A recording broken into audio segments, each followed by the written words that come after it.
Hello everyone. आज हम पढ़ेंगे बद्दू जनजाति।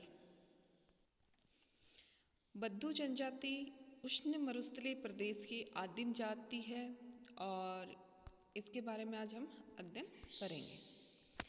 बद्दू आदिवासी और चलवासी घुमक्कड़ पशुपालक है।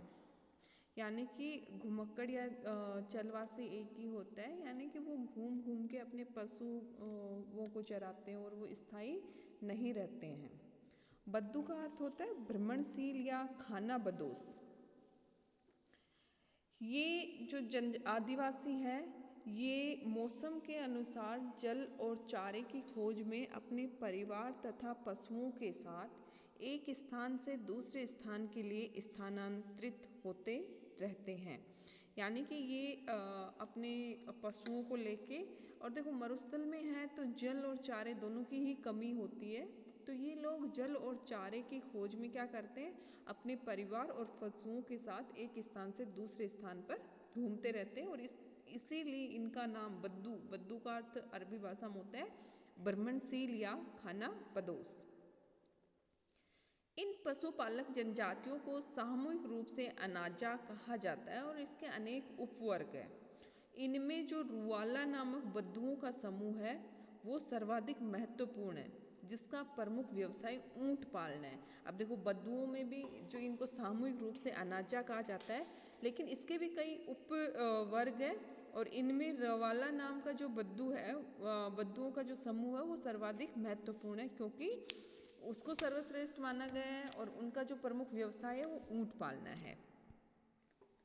इनका निवास क्षेत्र, अब देखो बद्दू जो है वो अरब प्रायद्वीप के उत्तरी भाग में हमद और नेफत के मरुस्थल स्थित है, उत्तरी भाग में, और ये इस क्षेत्र में क्या करते हैं, बद्दू निवास करते हैं।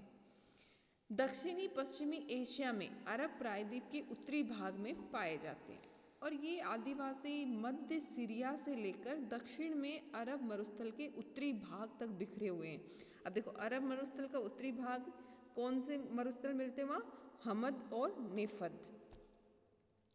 अब देखो जो हमद है, जो ये अरब प्रायद्वीप है, इसके उत्तरी भाग में 10 लाख बद्दुओं का निवास है और जिनमें से अधिकांश छोटी घास वाले जो मैदानी भाग है उनमें निवास करते हैं। हमद जो क्षेत्र है वो मुख्यतः चट्टानी मरुस्थल है और जो नेफद है वो रेतीला मरुस्थल है। तो इस तरह से ये हमद और नेफद के जो मरुस्थल है उनमें निवास करते हैं। अब देखो बद्दुओं के जो प्रमुख निवास क्षेत्र है हमद और नेफद मरुस्थल, वहाँ पर क्या होता है, गर्मियों में अत्यंत गर्म यानी 40 डिग्री सेल्सियस से ऊपर तापमान रहता है, तेज धूप रहती है, तेज हवाओं के साथ धूल भरी आंधियाँ चलती हैं, वर्षा नहीं होती है। सेम जैसे हमारे हम जो रह रहे हैं ना कि ओशिया में जो मरुस्थलीय क्षेत्रीय है एक तरह से, तो यहाँ पर आप देखते हो कि ग्रीष्म काल में कितनी तेज धूप होती है, बारिश नहीं होती है और धूल भरी आंधियाँ चलती है, तेज हवाएं चलती हैं। तो ये सब सिचुएशन बद्दू लोग भी सहन करते हैं, लेकिन अपने यहाँ कम है, वहाँ पर ज़्यादा है।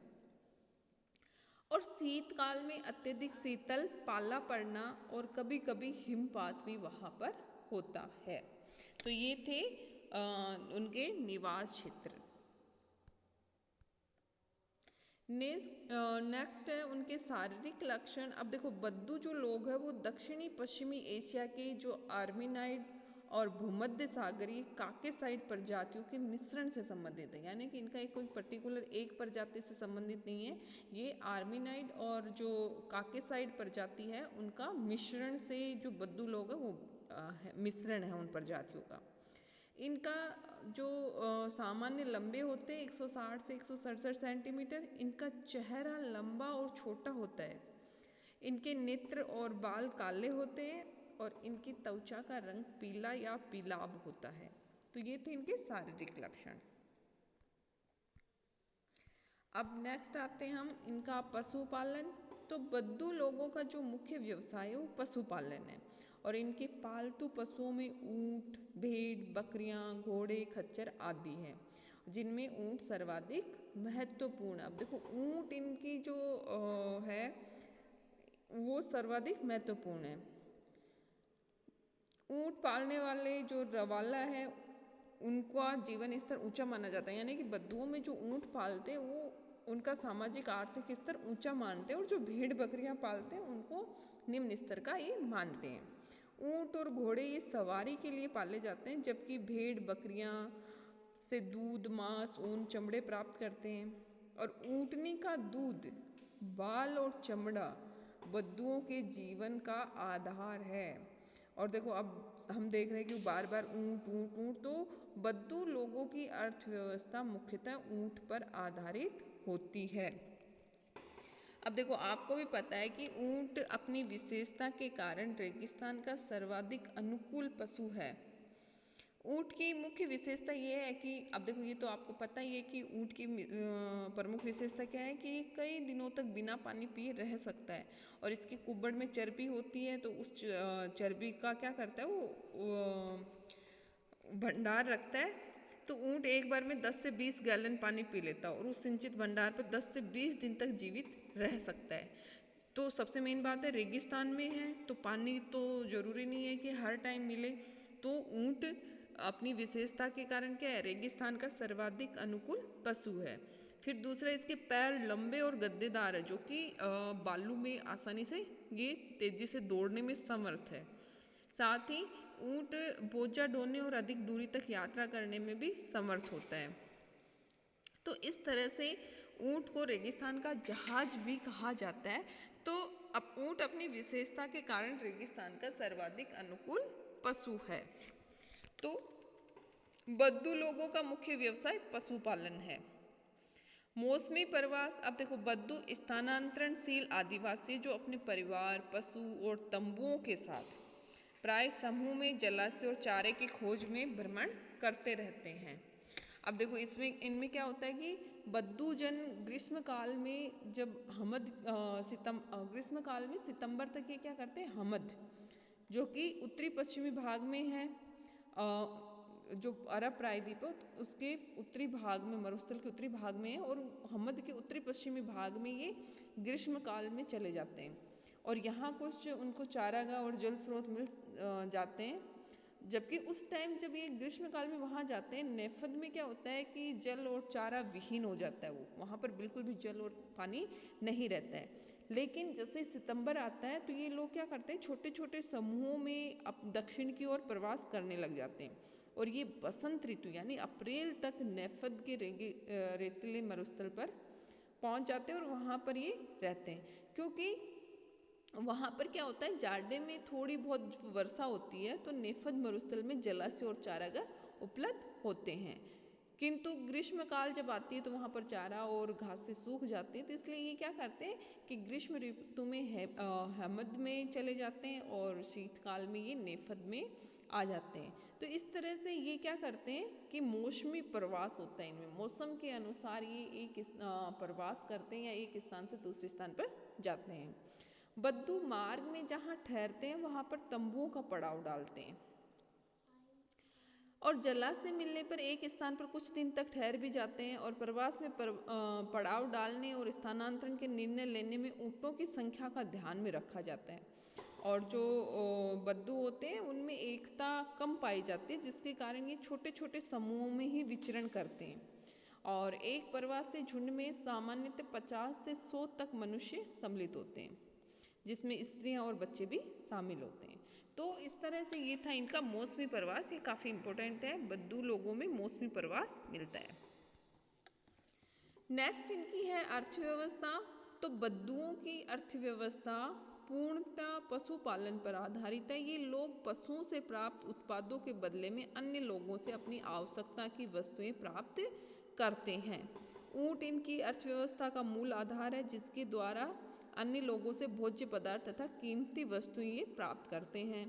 ऊंट प्रतिष्ठा का भी प्रतीक समझा जाता है। जो धनी रुआला होते हैं या कहते हैं कि धनी शेख, जो कि बद्दुओं का मुखिया होता है, बद्दू जाति का जो मुखिया होता है उसको शेख कहते हैं। तो जो धनी शेख होते हैं उनके पास तो कई बार 100 ऊंट तक हो सकते हैं, और छोटे पशु पालकों के पास कुछ ऊंट होते हैं। बद्दू लोग क्या कृषि को नीचा मानते हैं और उसमें रुचि नहीं लेते। केवल सीमित लोग ही मरुद्यानों के निकट, जहाँ कहीं पे भी सिंचाई के लिए जल उपलब्ध हो जाता है, कुछ फसलें उगा लेते हैं, जिसमें खजूर, जौ, मक्का, कुछ फलियाँ, खरबूजे, सब्जियां आदि थोड़ी मात्रा में उगा लेते हैं।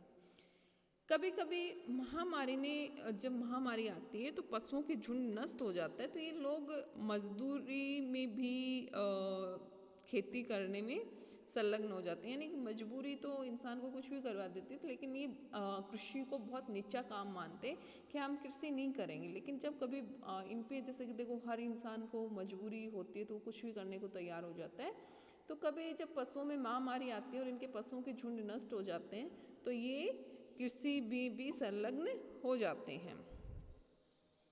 अपने ऊंट, घोड़े तथा पशु उत्पादों, चमड़ा, ऊन आदि को बेचकर बदले में ये जौ, आटा, वस्त्र, कौवा, खजूर, ये सब वस्तुएं प्राप्त करते हैं। नेक्स्ट है इनका भोजन। तो जो बद्दुओं का भोजन है वो ऊँटनी का दूध इनका प्रिय भोज्य पदार्थ है। और ये तो देखो, दूध पीने के अतिरिक्त ये ऊँटनी का दूध पीते तो हैं, लेकिन साथ में उससे क्या करते हैं, दूध से दही भी बनाते हैं, पनीर भी बनाते हैं, मक्खन भी बनाते हैं और इनका प्रयोग भी करते हैं। और इनका जो दैनिक भोजन बनता है वो ऊँटनी के खट्टे दूध में ये पकाते हैं। और क्या करते हैं, कभी कभी दूध के साथ ये जौ, मक्का आदि की रोटी और मांस भी अपने भोजन में शामिल कर लेते हैं। बद्दू लोग कौवा कॉफी के प्रेमी होते हैं। कौवा को कॉफी भी बोलते हैं इंग्लिश में। तो ये उसके प्रेमी होते हैं और ये अतिथियों और मित्रों का सत्कार, अगर इनके कोई बिना बताए चले जाता है तो ये इसका खूब सत्कार करते हैं। और ये सत्कार कैसे करते हैं, कौवा पिलाकर ये अपने जो अतिथि आते हैं उनका आदर सत्कार करते हैं। इनके वस्त्र और आभूषण, अब देखो, उष्ण मरुस्थलीय जलवायु में रहते हैं तो ये ढीले ढाले और सूती वस्त्र पहनते हैं। पुरुष अधिकांशतः कुर्ता और पजामा या चोगा पहनते हैं। और धूप से बचने के लिए ये लोग क्या करते हैं, सिर पर टोपी या पगड़ी बांधते हैं। अब देखो, इस तरह के मरुस्थलीय परिवर्तनशील मौसम में रहते हैं तो इनके जो वस्त्र हैं इसके अनुकूल भी होते हैं। इनके दिन की तेज धूप, रात की ठंड और धूल भरी आंधियों से इनको सुरक्षा प्रदान कर सके। अब देखो, इंसान के वस्त्र, खान पान या उसका रहन सहन, ये सब किससे डिपेंड करता है, उसके जो जिस क्षेत्र के वो रह रहा है वहाँ के पर्यावरण से ये मनुष्य के वस्त्र वगैरह, भोजन वगैरह, ये सब उसी से डिसाइड होते हैं। अगला है शिविर और तंबू। जलवासी या घुमक्कड़ होने के कारण बद्दू लोग स्थायी गृह नहीं बनाते हैं, यानी स्थायी घर बना के नहीं रहते हैं, बल्कि जहाँ कुछ दिन निवास करते हैं वहाँ खाल और कपड़े से तंबू तान लेते, छोटे छोटे तंबू। अनेक तंबू के समूह से अस्थायी प्रकृति के आदिवास बन जाते हैं। और ये क्या करते हैं, जब तंबू को उखाड़ना होता है तो उसको उठा के उसका पूरा सामान पशुओं की पीठ पर लाद कर अपने साथ ले लेते हैं। तो देखो, ये ऐसे लोग हैं कि अगर यहाँ रुकना है तो अपनी इतनी ही ज़रूरत का सामान और तंबू वगैरह रखते हैं कि आज यहाँ रुकना है तो यहाँ तंबू लगाया, कल उसको उखाड़ के दूसरी जगह चल दिए। तो इस तरह से ये तंबुओं में रहते हैं। तंबू लगाने के स्थल का चुनाव उनके मुखिया के द्वारा किया जाता है। और देखो, मुखिया के जो तंबू होता है उसके चारों तरफ अन्य लोगों के तंबू लगाए जाते हैं। और ये घुमक्कड़ तो हैं ही, तो एक जगह पर तो तंबू भी एक जगह पर नहीं लगाते, जगह जगह पर उसको आवश्यकता अनुसार गाड़ते और उखाड़ते रहते हैं। सामाजिक संगठन। रवाला जो बद्दुआ अनेक समूहों में विभक्त और इनमें पितृ प्रधान समाज है। और जो पुरुष वंशानुक्रम के रक्त संबंध है उनको अधिक महत्व दिया जाता है। और देखो, एक परिवार में 3-4 पीढ़ी तक के लोग सम्मिलित रहते हैं और एक साथ निवास करते हैं। और बद्दू जाति का जो मुखिया होता है उनको शेख कहते हैं। अब देखो, कई समूह में विभक्त है तो प्रत्येक उप समूह अपने वस्त्र, टोपी, पगड़ी के रंग, बनावट, काठी तथा थैलों की सजावट आदि के आधार पर पहचाना जाता है। यानी कि बहुत सारे समूह हैं तो ऐसा तो नहीं है कि अब उनको पहचानेंगे कैसे, तो हर जो समूह होता है उसके वस्त्र, टोपी या फिर पगड़ी, बनावट, काठी और ये सब अलग अलग होते हैं, तो उनके आधार पर इनको पहचान लिया जाता है।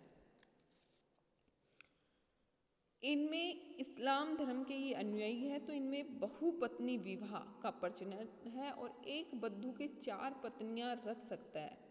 और बद्दू पुरुष क्या करता है, अपनी सगी बहन को छोड़कर अन्य किसी स्त्री से भी विवाह कर सकता है। इनमें लघु स्तरीय श्रम विभाजन भी पाया जाता है, यानी कुछ वर्ग है जो लोहार का, कुछ तंबूकार का, कुछ सेवक आदि का कार्य भी करते हैं। इसमें दास प्रथा भी पाई जाती है और दास इनकी सेवा करते हैं। अब देखो, बद्दू वीर, युद्ध कौशल में निपुण और युद्ध प्रिय होते हैं। प्रवास के समय क्या होता है कि बद्दू शिविर का जीवन, बहुत ऐसे नहीं है कि बस शिविर तंबू लगा लिए और इनका आसानी से रहते हैं। शिविर का इनका जीवन शांतिपूर्ण नहीं होता है। कमजोर समूहों वाले क्षेत्रों पर शक्तिशाली जनजाति आक्रमण करके उनके पशुओं को छीन लेती है और ये बद्दुओं और उन्हें उस क्षेत्र से भगा देती है। तो ये देखो, ये हर जगह ही होता है। जो कमजोर लोग होते हैं उनको अपनी जगह से जो शक्तिशाली जनजातियां होती हैं वो उनको भगा देती हैं। और सूखे के वर्षों में तो क्या करते हैं, छापामारी और आक्रमण की घटनाएं बहुत अधिक होती है। और बद्दुओं में पीढ़ी दर पीढ़ी बदला लेने की जो है भावना वो रहती है। ये अपना बदल पूरा करके ही रहते हैं, कितनी भी पीढ़ियां निकल जाएं। और इस तरह से पशुपालक होने के साथ साथ ये क्या है, युद्ध के लिए भी हमेशा तैयार रहते हैं। छोटे छोटे आक्रमण अंधेरी रात में करते हैं, ऊंट पर या पैदल ही करते हैं। किंतु अगर बहुत बड़ा आक्रमण करना है तो ये नियोजित सेना बनाकर फिर करते हैं। तो इस तरह से जो बद्दू है वो वीर है, युद्ध कौशल में निपुण और युद्ध प्रिय है, पशुपालक भी है और युद्ध में भी निपुण है। नेक्स्ट स्लाइड आती है स्वभाव या आचरण। बद्दू स्वभाव से ईमानदार तथा आतिथ्य प्रेमी, व्यवसाय से पशुपालक और सामाजिक राजनीतिक दृष्टि से योद्धा एवं विजेता होता है। चारागाहों पर अधिकार बदलता रहता है, तो उनकी सुरक्षा के लिए सैनिक संगठन अनिवार्य होता है। देखो, अब इनमें तो चारा और पानी के लिए लड़ाई होती है बद्दुओं में, तो इनके चारागाह के अधिकार बदलते रहते हैं। और देखो, इसके लिए सैन्य शिक्षा बद्दुओं के दैनिक जीवन का अंग होती है। अब देखो, मरुस्थल में भरण पोषण की कमी, कठोर परिश्रम की आवश्यकता, विषम वातावरण में प्रबल शारीरिक सहन शक्ति, घुड़सवारी तथा ऊंट की सवारी के अभ्यास, शस्त्रों के प्रयोग आदि ने जो भ्रमणशील पशुचारक को उत्कृष्ट सैन्य शक्ति प्रदान की। यानी कि इस तरह की जो विषम परिस्थितियां हैं उसने इसको एक मजबूत या कह सकते हैं कि उत्कृष्ट सैन्य शक्ति प्रदान की है, किसको, बद्दू लोगों को। अब देखो, बद्दू क्या करते हैं, बद्दू प्राय यात्री और अतिथि का स्वागत करते हैं और उन्हें सुरक्षा भी प्रदान करते हैं। दल के मुख्य किसी संबंधी से आश्रय प्राप्त व्यक्ति पर आक्रमण करना तथा उसे लूटना ये गंभीर अपराध मानते हैं। अगर इनके कोई अतिथि चला जाता है तो ये उसको अपने प्राणों से भी बढ़कर रखते हैं और उसको किसी तरह से भी नुकसान नहीं पहुंचाते हैं।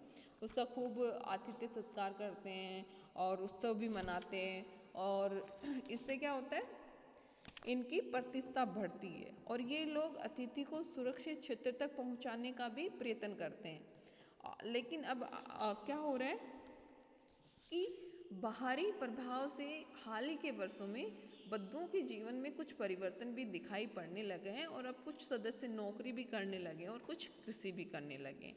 तो देखो, हर जनजाति में बाहरी, जब वो बाहरी जीवन या बाहरी सभ्यता के कांटेक्ट में आ जाते हैं तो उनमें अब परिवर्तन होना शुरू हो गया है और ये लोग भी अब कृषि और नौकरियां करने लग गए हैं।